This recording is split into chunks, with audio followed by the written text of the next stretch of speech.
না দাদা ভাই, চোখে দেখে ছেড়ে যাওয়া যাবে না।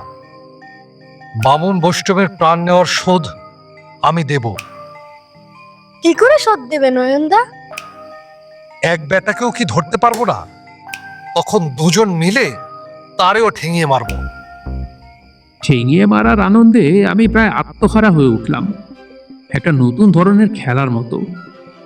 ওদের সম্বন্ধে কত ভয়ঙ্কর কথাই না শুনেছিলাম, কিন্তু সব মিছে।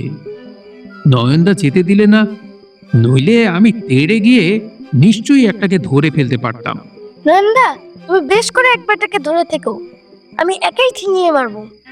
কিন্তু আমার ছিপ যদি ভেঙে যায়?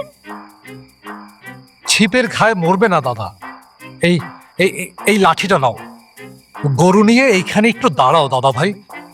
আমি এক্ষুনি দুই এক বেটাকে ধরে আনছি, কিন্তু চেঁচামেচি কান্নাকাটি শুনে ভয় পেও না যেন।